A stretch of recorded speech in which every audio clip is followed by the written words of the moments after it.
नमस्कार दोस्तों, मैं हूं रामेंद्र सिंह चौहान। पेट्रोल और डीजल की कीमतें लगातार बढ़ती जाती हैं और इस महंगाई से देश का आम नागरिक परेशान है, आम आवाम परेशान है और उसके हाथ सिर्फ हताशा लग रही है, क्योंकि एक बार जो कीमतें बढ़ जाती हैं उन कीमतों में सुधार होना या कमी होना बहुत मुश्किल होता है।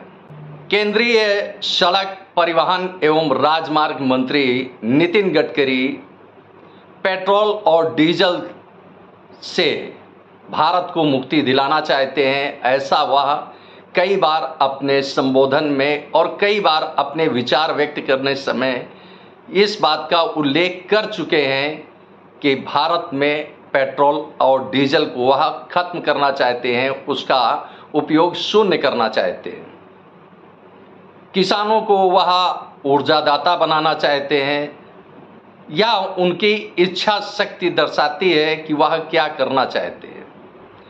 पेट्रोल और डीजल की कीमतों में वृद्धि होने पर विराम तो नहीं लग पा रहा है, लेकिन उसका एक विकल्प देश के सामने ज़रूर आया, वह इलेक्ट्रिक वाहनों के रूप में सामने आया।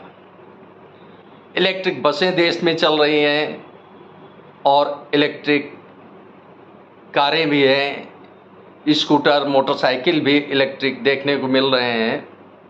तो इस तरह से देश में इलेक्ट्रिक वाहनों का एक नया आयाम आया है, जिसके कारण अब पेट्रोल और डीजल की खपत में फ़िलहाल कुछ न कुछ तो कमी आई होगी। और निश्चित रूप से अगर इलेक्ट्रिक वाहन देश में सरपट दौड़ेंगे तो कोई बड़ी बात नहीं है, कोई वह दिन दूर नहीं है जब पेट्रोल और डीजल का उपयोग देश में शून्य हो जाएगा। नितिन गडकरी का यह सपना है कि देश में इलेक्ट्रिक वाहन चलें, विटामिन से वाहन चलें और देश का किसान ऊर्जादाता बने। किसान की उन्नति होगी, देश की उन्नति होगी, ऐसा उनका सोचना है नितिन गडकरी का। नितिन गडकरी इसके विकल्प में, जो पेट्रोल और डीजल के विकल्प में इलेक्ट्रिक वाहन लाए, यह उनका एक बड़ा सपना है। जैसा कि वह बार बार कहते हैं कि इलेक्ट्रिक यानी पेट्रोल डीजल को खत्म करके एक नया आयाम स्थापित करना, चाहे वह इलेक्ट्रिक वाहन के रूप में हो या किसी अन्य वाहन के रूप में हो, यह उनका एक सपना है, ऐसा वह कहते हैं। अब आइए उत्तर प्रदेश की बात करते हैं। उत्तर प्रदेश देश का सबसे बड़ा प्रांत है, प्रभावशाली है और उत्तर प्रदेश के मुख्यमंत्री योगी आदित्यनाथ तल्ख तेवर वाले मुख्यमंत्री माने जाते हैं और शक्ति के लिए जाने जाते हैं। नितिन गडकरी अक्सर उत्तर प्रदेश की तारीफ भी कर जाते हैं, यहाँ की कार्यशैली को लेकर या यहाँ की कानून व्यवस्था यानी उत्तर प्रदेश की कानून व्यवस्था की भी तारीफ कर जाते हैं। यह तो बात हो गई कि उत्तर प्रदेश और उत्तर प्रदेश के मुख्यमंत्री योगी आदित्यनाथ और नितिन गडकरी के कार्य व्यवहार और संबंधों की बात हो गई। लेकिन आपको यह जानकर बड़ा ताज्जुब होगा कि नितिन गडकरी की जो परियोजनाएं हैं, जो उनका सपना है, उस सपने को उत्तर प्रदेश ही तोड़ रहा है।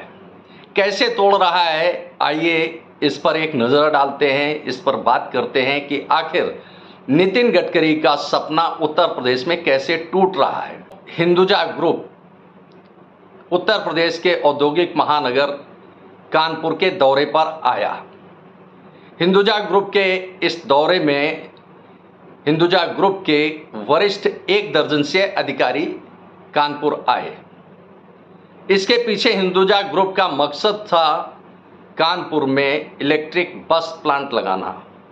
इसके लिए रोडवेज का विकास नगर डिपो देखा गया और हिंदुजा ग्रुप के अफसरों को विकास नगर रोडवेज बस डिपो पसंद भी आया अपनी यूनिट लगाने के लिए, अपना प्लांट लगाने के लिए। लेकिन जो शहर के हालात दिखे, बेलगाम ट्रैफिक, टूटी सड़कें, शून्य एयर कनेक्टिविटी, अच्छे होटलों का कानपुर में ना होना, यह एक बड़ा कारण रहा। लिहाजा हिंदुजा ग्रुप ने कानपुर में अपने इलेक्ट्रिक बस प्लांट लगाने से इनकार कर दिया, उसने हाथ खड़े कर दिए। यह तो एक बात हो गई कि हिंदुजा ग्रुप ने कानपुर में प्लांट लगाने से इनकार कर दिया। इलेक्ट्रिक बस, इलेक्ट्रिक वाहन, यह भी सपना नितिन गडकरी का है कि देश में इलेक्ट्रिक वाहन बने, चाहे वह बस हो, स्कूटर, मोटरसाइकिल, कार, कुछ भी हो, इलेक्ट्रिक वाहन देश में बने, ऐसा उनका सपना है। क्योंकि वह कई बार कह चुके हैं इस बात को कि हमारी आमदनी और वह आमदनी ले जाए विदेश, चाहे वह चाइना की बात करें या किसी अन्य देश की, कि अगर हमारे देश में चाहे वाहन का, इलेक्ट्रिक वाहन का उत्पादन हो या कोई अन्य उत्पादन हो, अगर देश में उत्पादन होगा तो उसकी आय यानी जो उसका रेवेन्यू होगा वह देश में ही रहेगा, कोई दूसरा देश नहीं ले जा पाएगा। तो इस तरह से नितिन गडकरी का यह सपना है कि भारत में ही इलेक्ट्रिक वाहन बने।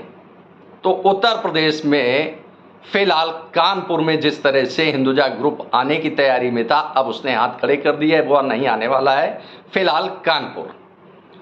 अब इसी के परिप्रेक्ष्य में एक और बात करते हैं कि नितिन गडकरी के सपनों को कैसे तोड़ा जा रहा है उत्तर प्रदेश में।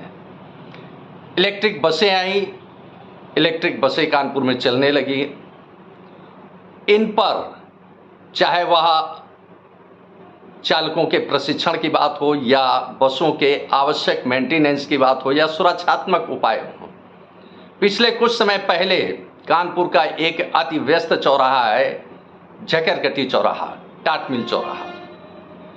टाट मिल चौराहे के पास, टाट मिल चौराहे पर एक इलेक्ट्रिक बस अनियंत्रित हो गई, बेकाबू हो गई। उसने कई लोगों को रौंद डाला, जिससे शहर में इलेक्ट्रिक बसों को लेकर एक दहशत खड़ी हो गई। यह तो बात हो गई कि पहले तो यूनिट नहीं लगने जा रही है, इलेक्ट्रिक बस प्लांट नहीं लगने जा रहा है। दूसरा कि बेकाबू बस ने कई लोगों को रौंद डाला, यह भी एक दहशत बनी। अभी हाल में कानपुर में अहिरवा में इलेक्ट्रिक बस डिपो है। यहाँ 50-60 बसें खड़े होने का इंतजाम है, इलेक्ट्रिक बस डिपो है। यहाँ बसों में आग लग गई।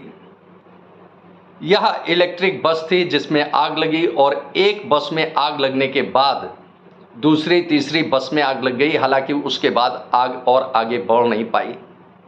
तो अब सवाल यह उठता है कि बसों में जिस तरह से आग लगी, वहाँ चार्जिंग स्टेशन भी था, शॉर्ट सर्किट हुआ या कैसे आग लगी, यह तो जांच का विषय है। क्योंकि जिस तरह से खबरों में सामने आया कि जांच के लिए इलेक्ट्रिक बसों में आग लगी, इसकी जांच के लिए मुंबई से कोई दल आएगा, वह जांच करेगा कि आखिर बसों में आग कैसे लगी। तो यह तो बात हो गई कि पहले बस का प्लांट नहीं लग रहा है, बसें बेकाबू हो जाती हैं। और दूसरा, जो बसों में आग लगी, इलेक्ट्रिक बस में जो आग लगी, उसमें 3 बसें जलकर राख हो गई। अब सवाल यह उठता है कि या तो उनमें तकनीकी खामी रही होगी जिससे वह उन बसों ने आग को पकड़ लिया और वह जलकर राख हो गई, या उनमें कहीं ना कहीं कोई ना कोई ऐसी तकनीकी खामी है या उनमें सुरक्षात्मक उपाय उतने बेहतर नहीं है जिसके कारण बस में आग लगी।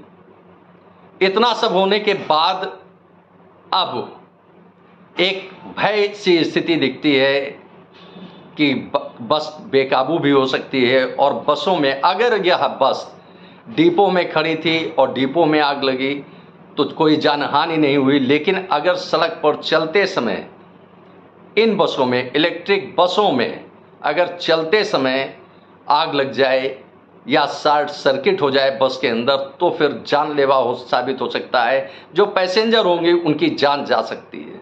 इलेक्ट्रिक बस को मार्केट में लाने से पहले सुरक्षा के यह उपाय कर लेने चाहिए थे, लेकिन कहीं ना कहीं बड़ी चूक हुई है, जिससे इलेक्ट्रिक बस सफलता से, कुशलता से यात्रियों की सुरक्षा को ध्यान में रखते हुए बेहतर ढंग से चल सकेंगे, अभी यह कहना बहुत मुश्किल है। क्योंकि जिस तरह से बस डिपो में खड़ी रही और डिपो में खड़ी बस में अचानक आग लग गई, यह एक संदेह पैदा करता है उसकी सुरक्षा को लेकर, उसकी तकनीकी खामियों को देखकर। यह कारण कोई भी हो सकता है, लेकिन अगर बस सड़क पर चलती हुई बस में आग लग गई, शॉर्ट सर्किट हो गया तो जो बस में सवार पैसेंजर होंगे उनकी जान जा सकती है। केंद्रीय सड़क राजमार्ग एवं परिवहन मंत्री नितिन गडकरी का सपना अगर कहीं टूट रहा है तो फिलहाल उत्तर प्रदेश में उनका सपना टूटता दिख रहा है। आपने इस वीडियो को देखा, आपको यह वीडियो कैसा लगा कमेंट बॉक्स में हमें अवश्य बताएं। वीडियो को शेयर करें।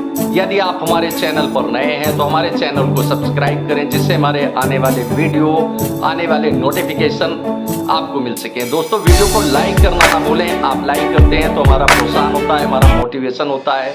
आपने वीडियो को देखा, आपका बहुत बहुत धन्यवाद। Thank you. जय हिंद, जय भारत।